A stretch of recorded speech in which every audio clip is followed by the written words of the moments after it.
listening to Dear Future Sam, a space for honest conversations about building a life and business that actually works for you and your brain. This episode is part of my series, If She Can, So Can I, where I chat with incredible everyday women about how they're building freedom-based businesses, rewriting the rules, creating income, flexibility, and alignment on their own terms. I'm Sam, I'm your host, and I'm so glad you're here. Let's dive in. Hello. My name is Sam, and this episode is going to be slightly different from the ones to follow because I'm going to be doing this one all by myself. This is an introduction into a bit of a series I'll be doing where I'll be speaking to women who have decided to build life a different way, to build a life on their terms, to do it outside of the box that we're told we have to fit into. So, what better way to start than with my story, with the host's story? So, as I said, I am Sam. I am a late diagnosed autistic ADHDer. I'm a mum of two. I am a business owner. I live in Scotland with my two children and my husband. And yeah, before I got into the business world, before I stepped into entrepreneurship, I don't really know who I was, if I'm honest. I have spent my entire life trying to be so many different things, trying to, what I now know, mask to fit in to my surroundings. I have had more jobs than I can count. I have been in more friendship groups than I can count. And I never really knew when people said to me when I was younger, what do you want to be when you grow up? I didn't know. I felt like I had to look to everyone around me to be like, I don't know, what am I supposed to be? Who am I supposed to be? I had no idea because nothing ever seemed to feel right. No matter what I tried to do, I was always told I wasn't trying hard enough, or I was trying too much, or I wasn't reaching my potential because I wasn't focused, or I was talking too much. And it was so challenging because underneath it all, I felt like I was screaming. I felt like there was this part deep inside me that was just trying so hard to be enough, to not be too much, to be accepted, to find friends, to find her place, and it just wasn't happening. And it was so painful. It was so exhausting. I went from burnout to burnout. I went from mask to mask. Honestly, if it felt like in the morning I woke up and opened the wardrobe, and instead of putting on an outfit, I was choosing which mask I was wearing for the day. And I didn't know that at the time. I didn't know I was choosing a mask. I just thought I was showing up as the version of me that I was for my parents or my partner or my friends. And actually, I now know that what I was actually doing was squashing and ripping away and hiding the actual, true, authentic parts of me to please the people around me. And I got to a place where I had no self worth, I had no self esteem. I very much tied everything on how the people around me valued me. And that meant that I had no boundaries. I had no values of my own. I was lost. I was spinning out of control. I was constantly exhausted. I was constantly burnt out. I wasn't experiencing any joy anymore. I didn't have any hobbies that I actually liked. They were my husband's hobbies or my friends' hobbies. And to be honest, I didn't really have many friends. The friends that I had would very much come and go because I'd put the mask on, and after a couple months it would slip and I couldn't hold it anymore. And I never really understood why.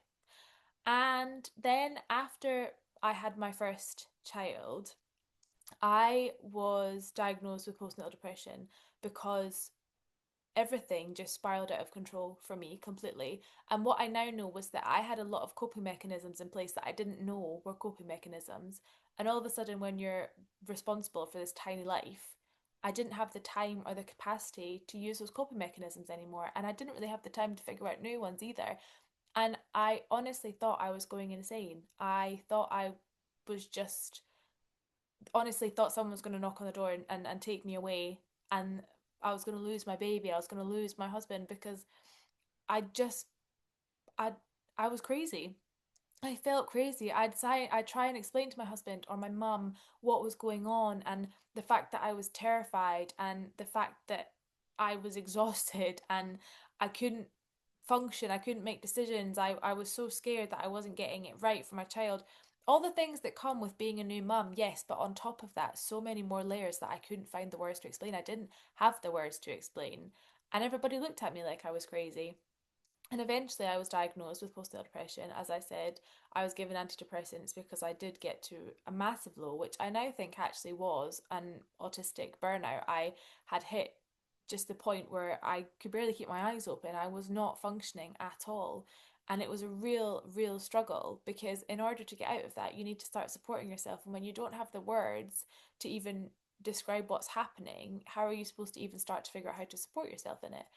So I was put on antidepressants, and all they did was numb me. The whole time I was on antidepressants, I couldn't cry. I couldn't really feel anything. I remember standing on the outside of a room and thinking, I should be enjoying watching my son play.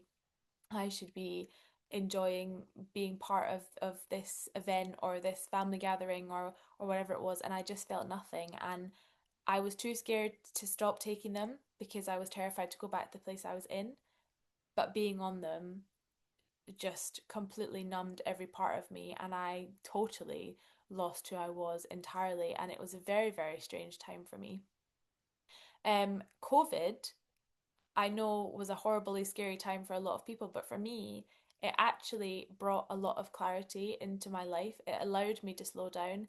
The world didn't have so many expectations anymore, and I actually got to probably one of the most comfortable places I've been in a long time. And what that did was allow me to have the capacity to start saying, I'm not really sure what's going on here, but I don't think it's postnatal depression. It doesn't fit. And it allowed me to, I wasn't looking for a label, but it allowed me to start kind of thinking, what about this situation is better for me? Why am I thriving in this situation? What is different? And I was able to identify some of those things, and I was able to start to understand that I needed to support myself in certain ways, and I was able to start putting those things into place. Then my second child came along, and I was a lot better prepared because of this kind of identification I'd managed to do during COVID. And things were better, but things were still hard. I was still struggling. And it wasn't until one day my mum came up to visit, and she'd listened to a radio interview in the car of somebody talking about how they'd had a late ADHD diagnosis and how their brain felt like popcorn. And it was just they, to everyone else, it looked like they were just lying on the sofa doing absolutely nothing, being lazy. And to them, they were running a marathon in their brain because it was constant thoughts popping everywhere of this and this and this, and then the horrible voices coming in of saying, you're not enough, you should be doing this, you should be doing this, you're lazy, you're the, and it was just constant. And that person could be lying on the sofa all day doing nothing because she was paralyzed by everything going on in her brain and overwhelmed by everything going on in her brain, but couldn't actually take the actions. And my mum came in and said, this is you, this is what you explain to me all the time, or at least try to explain to me all the time, this is it. And it opened a absolute deep dive into ADHD. And for the first time, I felt like boxes were actually being ticked. I was actually finding people who were sharing their experiences, and it was like they were mine. It was like they were following me around with a camera and could say the experiences happening in my life, the ones I'd never had the words to be able to explain before. Other people were experiencing it, and it was just this incredible moment of feeling validated for the first time of like, oh my goodness, I'm not crazy and I'm not alone. There are other people out there experiencing it as well. And there was a few holes in ADHD, and then those few holes led me to autism. And I ended up going through the process and being diagnosed after 18 months of appointments and really tough, uncomfortable process of being diagnosed as autistic and ADHD at the age of 29. And as much as my diagnosis on its own didn't really change anything, I was already doing the work, I was already understanding myself better, I was already learning to support myself better. It gave me permission for me to be able to say, okay, this is me. This is why I am different. This is why I've struggled. I'm not broken. I am just different. And it allowed me to start really putting those boundaries in. It allowed me to start really speaking up for myself and saying, no, that doesn't work for me, and I'm going to do it this way.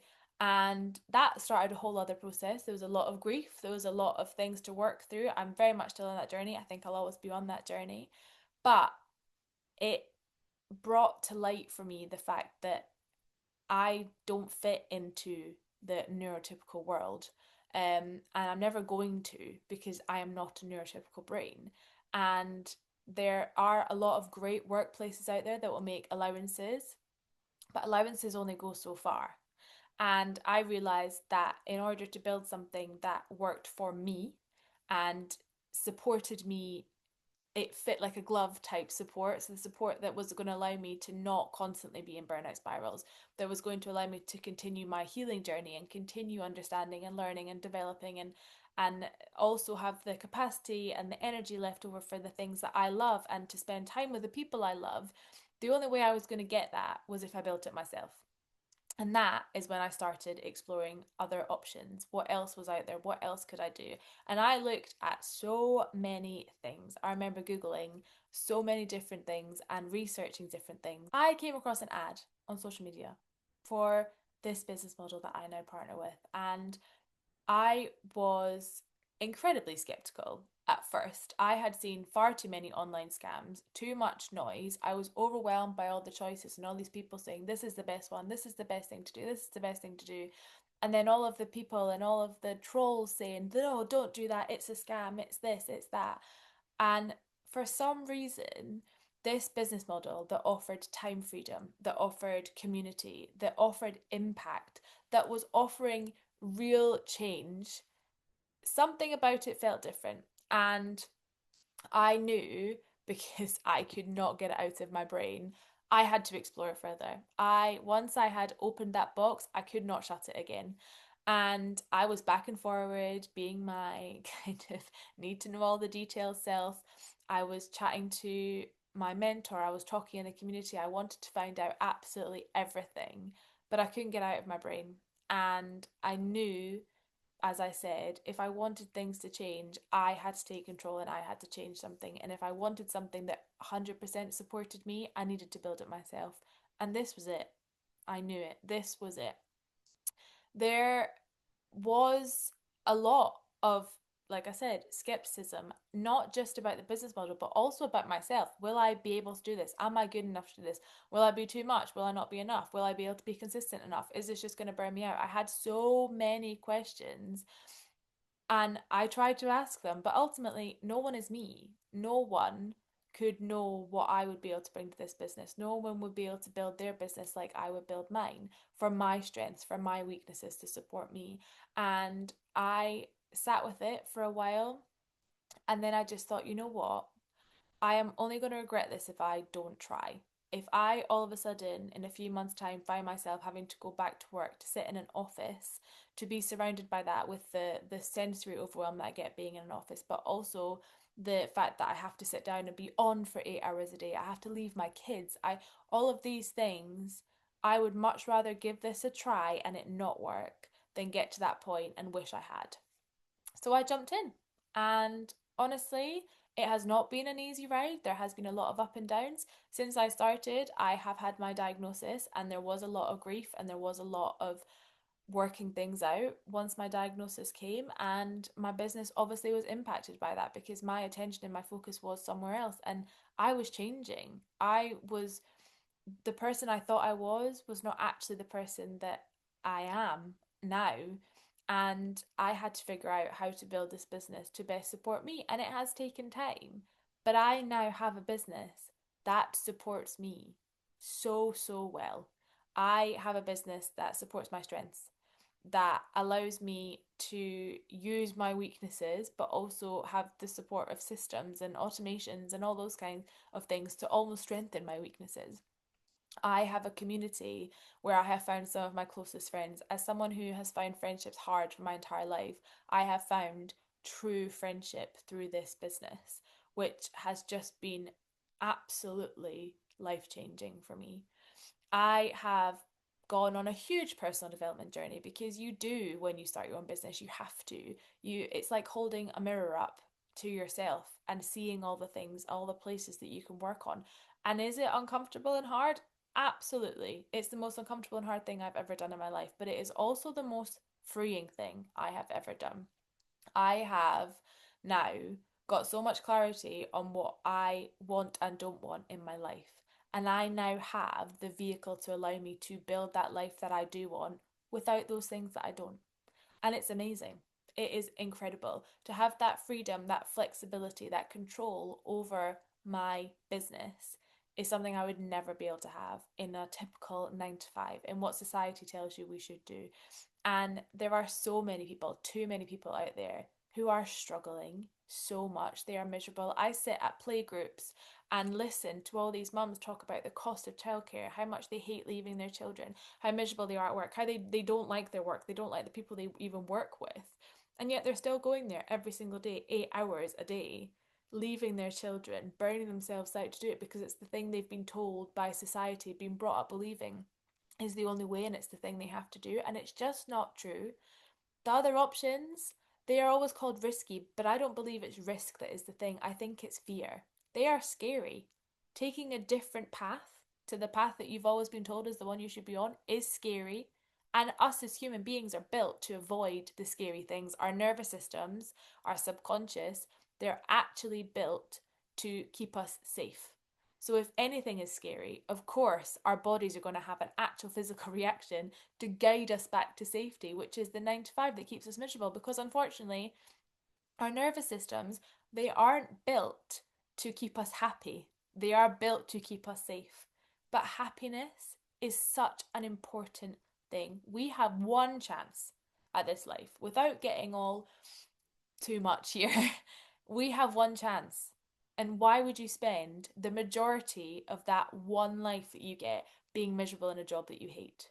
Just because the other option is scary.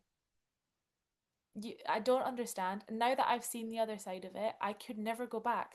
I could never go back. And this business, this isn't just, this is it, this is the only thing I'll ever do. I have already started building other income streams, other businesses, because it's opened up. It's given me the skills and the knowledge and the confidence to know that I have things to give to the world and I can now do that because I'm not feeling the judgment of the colleague that sits next to me in the office that says, ugh, what are you doing that for? Who wants to listen to you? Why would you speak that? Ugh, look at you posting on social media. Like, I don't have that anymore. And even if I did, I'd be able to say strongly, confidently that I know that I am providing value. I feel very safe and secure in this position that I'm in and what I am doing, and I'm happy in the position that I'm in and what I'm doing. Are you? Are you happy coming in every day and sitting at that desk for 8 hours doing what you do? Truthfully? Getting however many days of holiday it is a year, having to ask permission to take them, having to call in when you're sick, or having to call in when your children are sick because you can't just be there to support them? Are you happy? Because if you are, that's great. Maybe entrepreneurship and working for yourself isn't for you. But if you're not, please don't let fear hold you back because there is so much more out there for you if you are willing to take the chance, if you are willing to give it a try. And it could change your life. It could change your life. And the challenge of building a business, it only proves to you how strong you are, how capable you are, because that was something I really struggled with. It is scary, it is challenging, it is hard work, but every single milestone I have got, every time I've had a problem and I have overcome that problem, every failure I've had that I've had to move past, that's only strengthened me. It's only made me more confident. It's only upped my belief in myself. And before, I had no belief. I was good at my jobs before. I've always been an overachiever in my jobs, but did I ever believe that I was worth anything? No, not at all. But this I do. I have so much more self worth now than I have ever had. I feel worthy, and not because of external validation, but because I'm able to provide that for myself. And that has been so life changing for me. And it could be for you too, definitely. The journey for me so far, like I said, it hasn't been straightforward. It has been up and down. I have had things happen in my life outside of business that has got in the way and has to have had taken priority. But I'm glad that they did because the lessons, like I was saying, that I've learned along the way, I've realised that if my business had gone differently, I'm not sure I would have been ready for those things to happen at different times. They happened when they were supposed to happen. They happened when I was ready to face them. And I'm glad that they did. I'm glad that they've happened because, like I said, I have grown. I have grown so much as a person, and it has benefited my whole life, not just my business life. I'm excited when I wake up in the morning about what I'm going to be doing in my business, but also I do 1 to 2 hours a day and then I put it away. And I can spend the time with my children. I can enjoy my hobbies. I can go cycling. I have found reading again, and my goodness, don't even get me started on fantasy fiction because I am obsessed, but I have time for it now. Whereas when I was working in jobs, I never had time to read. I came home from my work so tired that I'd probably eat something probably not very good for me. I'd eat and I'd conk out on the sofa, and that would be me. But now I do my 1 to 2 hours a day. I have time for myself where I can prioritize the things that I like. I can keep on top of other things that I need to keep on top of. I can be there for my children to play and be present because I'm not exhausted. I have a wonderful relationship with my husband now because I'm not grumpy and miserable about my job. I'm not bringing all that home. I'm excited and I'm passionate and I want to share that with him and I do. And my children see it and my children are more regulated. My household is more regulated. I have the space to regulate myself as and when I need to because I'm not giving it all to a job that cares nothing about me. If I was in a job and they fired me, they'd replace me in a couple of days. I cannot be replaced in my home, in my family, and I'm now able to prioritize my energy, my time, my capacity to put that to my family, to the place where I can't be replaced. And it is huge for me.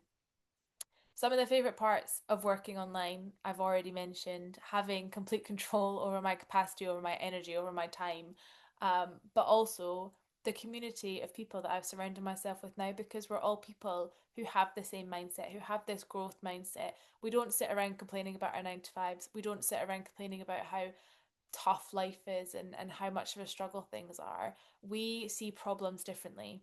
We see problems as challenges to overcome. We see failure as lessons.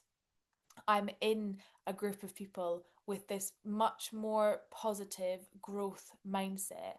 And that's amazing because that has opened my eyes to so many things. I find joy in tiny things now. I can actually sit with myself in silence and just enjoy my own company and realize how grateful I am to have it. I sit outside in the sunshine with a nice cup of tea in the morning watching my children play, and I'm not sitting there thinking, oh, but I've watched this and I've watched this and I've watched this. I'm just enjoying that moment because the mindset that I am now in, being surrounded by this wonderful community of people, like-minded people who are on the same journey, has given me the ability to do that, has taught me again what actually is important and what matters, and that is incredible. Being part of this business has supported, has changed what I once thought were dreams and impossible things that would never happen are now my goals. It has given me the ability to know that I can achieve the things that I want to achieve. They are possible. Um, and that mindset shift has been awesome. And realizing actually that it's not about the money. The money is purely the vehicle. It's about what we get there. I remember to start with, if someone said, what do you want? It would always be a monetary value. It would always be, oh, I want to make £10,000 a month. Whereas now, it's, well, I want to wake up and have a slow morning with my children. I'd love to world school. I'd love to be able to wake up and take them down to a beach and light a fire and cook breakfast on a fire at the beach instead of having to be rushing around crazy doing a school run. I would love to be able to have a little like homestead outside and grow our own vegetables and add those kind of things, which yes require money, but the money isn't the thing I want anymore. It's the life. It's the slow life where I get to support myself, I get to support my children, I get to build a life that 100% works for me and my brain and for my family's brains. And that is possible now. It's no longer a dream, it's a goal. And it's a goal that I know I will achieve. And that is so exciting on so many levels. If I could speak to the version of me who was thinking about this, but I was unsure, that skeptical version of me, that person who was completely trapped in the self doubt, the fear, feeling like I wasn't good enough, it would never work for me, I would want her to know that you have no idea what's coming. You have no idea what's coming. The ride will change your life. and you won't regret it for a second. It is scary, but the fear that you're feeling now is your body trying to keep you safe. But just sit for 5 minutes with a notepad, and I can almost guarantee you, if you were to split the page in half and write the things you love about your life and the things that you don't, the don't list would be so much longer. And is that fear that you're avoiding, is that fear worth continuing to live with all of those things you don't love?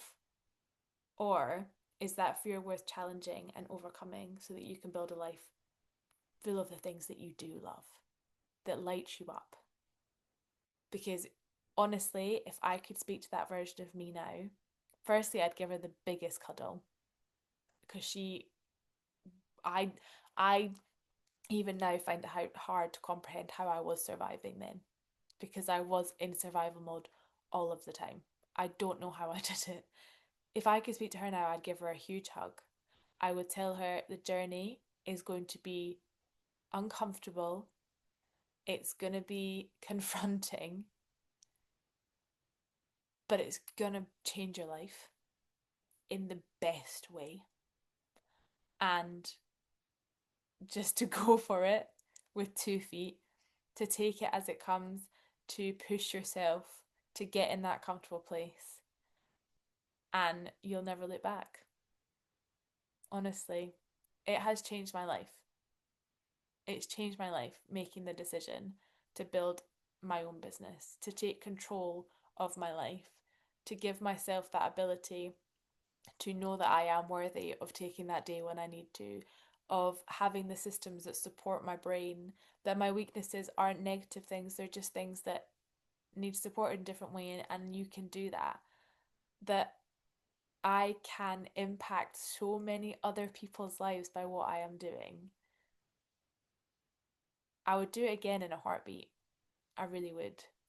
And I am so excited to be doing this as part of this wonderful journey that I'm on. I have interviews coming up with lots of other women that have decided to build life on their terms.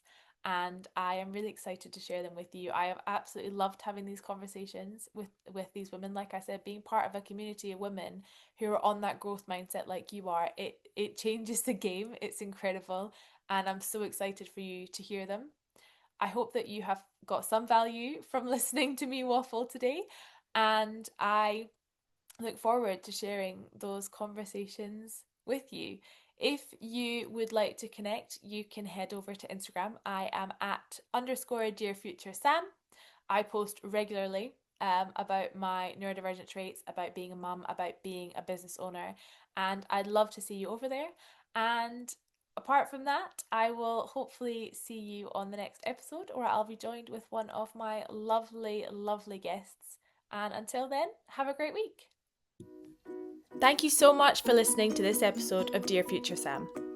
I hope this conversation gave you a little spark of what's possible, and a reminder that you are never too much, you are never too late, and you are never alone. If this resonated, I'd love for you to share it, tag me, or send it to someone who needs to hear it. And if you're curious about this business model and what it could look like for you, my inbox is always open. I'll pop a link in the show notes with more information too. Until next time, be gentle with yourself. You're doing better than you think. Speak soon.